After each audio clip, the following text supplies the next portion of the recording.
Breaking, 2 Kissimmee, Florida cops shot, 1 killed in ambush. Out left Antifa has sick message for them, Trump addresses nation. Out left Antifa is expanding its war against Western culture by targeting police now. In what Kissimmee, Florida police are calling an ambush, an Antifa, BLM sympathizer gunned down 2 officers there. 1 officer is dead, the other gravely wounded. Antifa has been preparing for a war against law enforcement for some time. Just this year they stole a large cache of weapons from Crater Lake National Park, in Oregon. Earlier this year, Antifa sent their armed provocateurs into a Dearborn, Michigan police station to inflame tensions between police and pro-Second Amendment Trump supporters. Now it appears Antifa, working with BLM, have declared an all-out war on police. Via ABC News. Osceola County, Florida. 1 suspect is in custody after 2 Kissimmee Police Department officers have been shot to death, according to officials. The shooting took place in the area of Cypress and Palm Street around 9:30 p.m. on Friday. According to ABC affiliate WFTV, numerous law enforcement agencies were called to respond to the scene, including the St. Cloud Police Department, Orlando Police Department, Orange County Sheriff's Office, Florida Highway Patrol and Florida Fish and Wildlife Conservation Commission. The suspect. At this time, the names of the officers have not been released. Sources tell WFTV the officers were responding to a call for shots fired, when they were shot and killed. The officers are both men and we are told have less than 10 years of experience, according to WFTV. And via Orlando Sentinel. Police Chief Jeff Odell reported Officer Matthew Baxter was killed and Sergeant Sam Howard was shot and is in grave condition. The uniformed officers were responding to a call at 9:30 p.m. in the area of Palm Way and Cypress Streets. It breaks my heart to have to come speak to you tonight about another senseless tragedy, Odell said. At least 2 people were taken into custody and police were searching for a 3rd suspect. When asked about whether the officers were ambushed, Odell said it was too early to say, but it was leading toward that. He said both officers were husbands and fathers. This is a tough time for each and every one of us, Odell said. Howard was a 10-year veteran of the department and Baxter had been with the Kissimmee Department for 3 years. Osceola County Commissioner Fred Hawkins Jr. said he couldn't believe the news. It's just awful. We're praying for the families of these officers and for the whole KPD family, he said. The last officer killed on the job was in 1983 after being shot.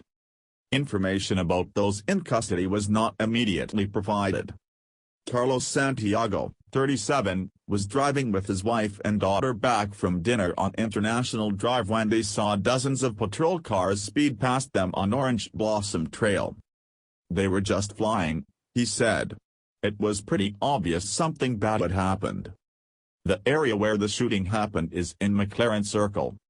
It's fairly well known as not a great area.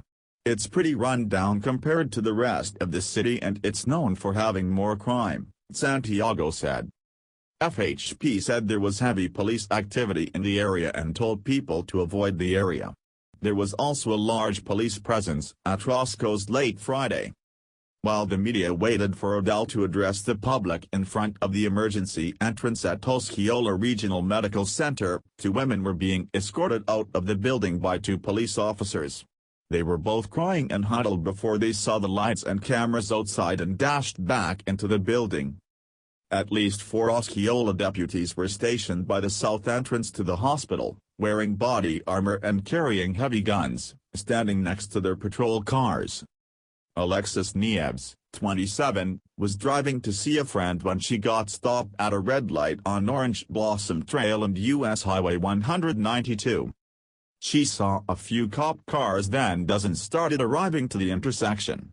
She looked to her left and saw an officer with a long gun. She saw a person being loaded into an ambulance. There were helicopters circling in the area. Emergency crews were doing CPR and trying to resuscitate the person. Nieves didn't know it was an officer who had been shot. I just started crying, she said. I didn't know what to think. It's so sad." Nieves said she said more than 80 law enforcement vehicles flooding the area, along with fire trucks and EMS vehicles. "I was in the middle of it all and couldn't believe what was happening," she said. "I called my friend in tears. I've never seen anything like that." Messages of support flowed out from across the country. On its Twitter account, the Orlando Police Department said, "Please keep at Kissimmee Pulse in your prayers tonight." The Orange County Sheriff's Office also offered its own message of comfort, saying, "Our solidarity is with at Kissimmee Pulse as they deal with this tragic loss." President Trump, an ardent supporter of law enforcement, tweeted his sentiments. Other reactions on Twitter. Antifa and BLM are well known for their hatred of police and Western culture. They are now working together to undermine the Trump presidency and all of America. Even Israeli Prime Minister Benjamin Netanyahu's son is sounding the alarm bell as to what's going on with Antifa and BLM, saying, "The thugs of Antifa and BLM who hate my country, and America too in my view, just as much are getting stronger and becoming super dominant in American universities and public life." One of Antifa's websites offers a number of publications that promote violence, including a 36-page manual called the Mini Manual of the Urban Guerrilla, which advises readers on how to conduct urban warfare, with sections on sabotage, kidnapping, executions, and even terrorism, according to the Daily Caller. Antifa, BLM, and Democrats are promoting an all-out war against the institutions of our government, against President Trump, and against all Americans. These heinous crimes they are committing must not be tolerated.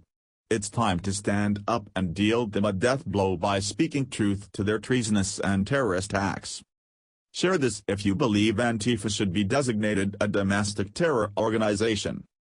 Thanks for watching.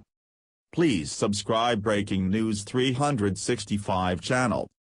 Goodbye and see you again.